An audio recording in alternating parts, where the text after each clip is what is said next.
رسول اللہ صلی اللہ علیہ وآلہ وسلم نے فرمایا یہ تو ابلیس کی سنت ہے جس کو آج ایک انسان زندہ کرتا نظر آ رہا ہے۔ ما من صباح الا وملکان ینادیان، کوئی بھی دن ایسا نہیں جب صبح ہوتی ہے دو فرشتے آوازیں لگاتے ہیں، ویل للرجال من النساء، ویل للرجال من النساء وویل للنساء من الرجال، مردوں تم عورتوں سے الگ رہنا، ان کے فتنے سے بچ جانا، عورتوں تم مردوں کے فتنے سے بچ جانا۔ رسول اللہ صلی اللہ علیہ وآلہ وسلم نے فرمایا یہ اختلاط یہ تو یہودیوں کی شان تھی، یہ تو یہودیوں کی طرز ہے جس کو آج مسلمان اختیار نہیں کر سکتا، کرتا وہی ہے جس کا ایمان نہیں ہوتا۔ فرمایا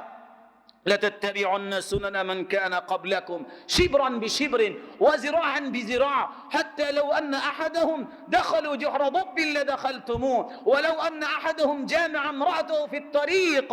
لَفَعَلْتُمُوهُ لَتَتَّبِعُنَّ سُنَنَ مَنْ كَانَ قَبْلَكُمْ، تم عن قریب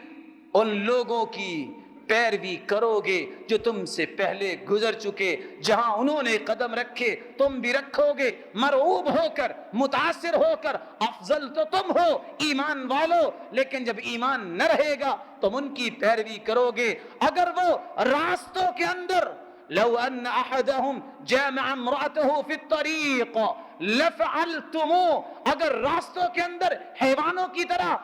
اور جانوروں کی طرح یہودیوں نے اور عیسائیوں نے یہ کیا ہو کہ وہ راستوں میں اپنی عورتوں سے مجامعت کریں تو تم بھی ان کی نقالی کرتے ہوئے یہ کرتے نظر آؤ گے۔ اللہ ہم سب کو محفوظ فرمائے۔